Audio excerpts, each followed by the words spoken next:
లో పోలింగ్ కొనసాగుతుంది. ఇవాళ ఎండ కూడా తీవ్రత తక్కువగానే ఉంది. అలానే 2-3 రోజులు వర్షాలు చెప్పినప్పటికీ కూడా వర్షం కూడా ప్రస్తుతానికైతే లేని పరిస్థితి. మొత్తం అంతా కూడా ఎండ ఒక మాదిరిగా ఉండడం, వర్షాలు పెద్దగా లేకపోవడంతో పోలింగ్ బూత్ల దగ్గరికి ఉదయం నుంచి కూడా అదే రకమైన క్యూ కొనసాగుతుంది. ఉదయం 7 గంటలకి మొదలైన క్యూ ప్రస్తుతం ఇప్పటికీ కూడా కొనసాగుతున్న పరిస్థితే మనకి కనిపిస్తుంది. అయితే కొన్ని చెదురుమదురు సంఘటనలు జరిగాయి. మాచర్లు కావచ్చు, కడప జిల్లాలో కావచ్చు, జగ్గంపేటలో కావచ్చు, తూర్పుగోదావరి జిల్లా కాకినాడ పార్లమెంట్ పరిధికి సంబంధించి కొన్ని చోట్ల కొన్ని చెదురుమదురు సంఘటనలు జరిగాయి. మాచర్లలో అయితే పోలింగ్ కొన్ని చోట్ల నిలిచిపోయిన పరిస్థితి 4-5 బూతుల్లో కనిపిస్తోంది.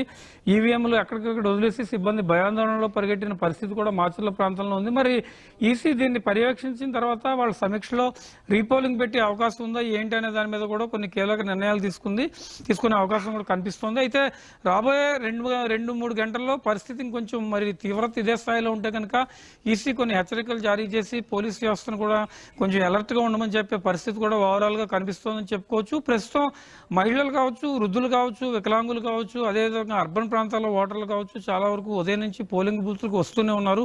మధ్యాహ్నం ఎండవేడి వచ్చినా కూడా క్యూ లైన్లు కొనసాగుతూనే ఉన్నాయి. పోలింగ్ పర్సంటేజ్ మరి ఎంత వస్తుంది ఏంటి అనేది కూడా ఏమైనా రికార్డు స్థాయిలో పర్సంటేజ్ నమోదయ్యే అవకాశం ఉందో అనే చర్చ కూడా ఒక రకంగా జరుగుతుందని మనం చెప్పుకోవచ్చు. 80% కనుక దాటితే 80-85% కనుక పోలింగ్ దాటితే రికార్డు స్థాయిలో పోలింగ్ జరిగినట్టు. 80-85 మధ్యలో ఉంటే పోలింగ్ పరిస్థితిని కూడా ఒక రకంగా అంచనా వేసే వాతావరణం అయితే మనకు కనిపిస్తోందని చెప్పుకోవచ్చు. ఓవరాల్ గా మాచర్ల ప్రాంతంలో కొన్ని చోట్ల రీపోలింగ్ ఏమైనా రెఫర్ చేసే అవకాశం ఉందా, లేకపోతే ఇలాంటి సంఘటనలు ఎక్కడైనా జరిగితే ఆ ప్రాంతాల్లో కూడా రెఫర్ చేసే అవకాశం ఉందా అనే యాంగిల్లో కూడా కొంతవరకు చర్చ జరుగుతున్న పరిస్థితి అయితే మనకి కనిపిస్తోందని చెప్పుకోవచ్చు.